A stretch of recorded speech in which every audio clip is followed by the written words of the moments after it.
Hey guys, I'm Nika Chung. Welcome back to my channel. Netflix is on a marathon with lots of cool releases this week.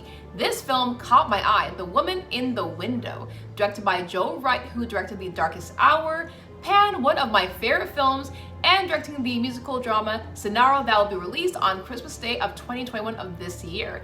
And it's starring Amy Adams, Julianne Moore, Gary Oldman, Mackie, Wyatt Russell, and Tyree.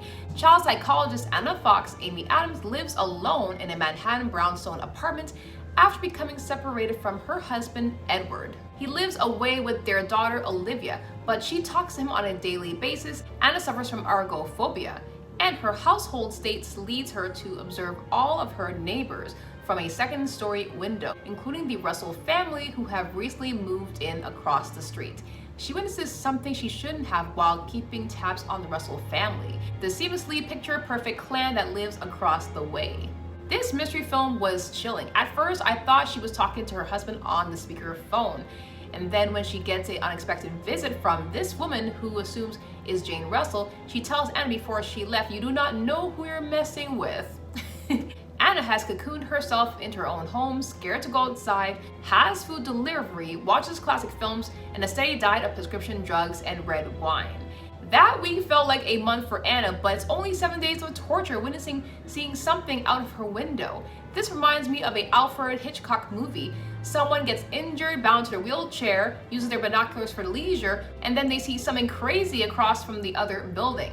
There were some twists and turns in this film. Things got even more crazy when the husband, Alistair, played by Gary Oldman, turns up at the frantic Anna's house with the police, and the woman he insists really is his wife, Jane. The biggest question is, who was that woman that night? The detectives reveal things to her that she probably did not want to hear.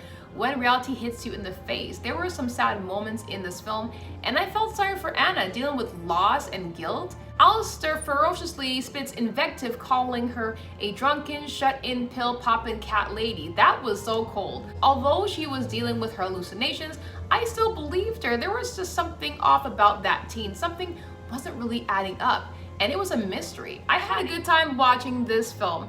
The cinematography was excellent, great angles showing the brownstone house. The winding staircase looking down brings a very creepy element. Amy Adams was excellent and convincing in her role, and the supporting cast were great. Gary Oldman brought that intensity, and Tyree's character as the detective was very calming, but I think he sensed deep down something was really going on, but he just kept one eye open and even gave his card to Anna. This cast has a lot in common. Well, for instance, they played the coolest roles in the MCU and the DCU. Amy Adams as Lois Lane, Gary Oldman as Commissioner Gord in The Dark Knight, Mackie as the Falcon, Tyree as Jefferson in the Spider-Man Into the Spider-Verse, and Wyatt Russell as John Walker, Captain America in The Falcon and the Winter Soldier. That is pretty cool. The coolest things about mystery films is that with the theories and the hidden Easter eggs that you can find when you watch these movies. If you're into mysteries, this film will definitely be right up your alley, and I think you'll definitely enjoy this.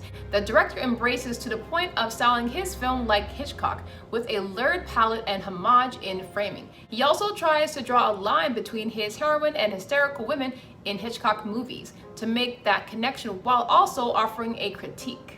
I give The Woman in the Window 3.5 stars. What did you guys think about the film? Did it live up to your expectations? Let me know in the comments below. I'm your host, Nika Chung, and I'll see you next time on my next motion picture or trailer review. Love yourself always, and remember, be excellent to each other. All right, guys, see you in the next picture. Cheers!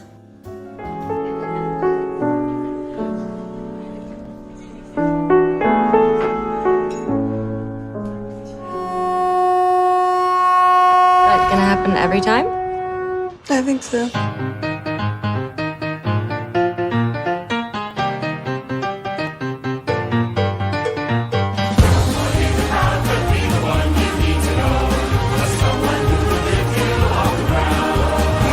Yes.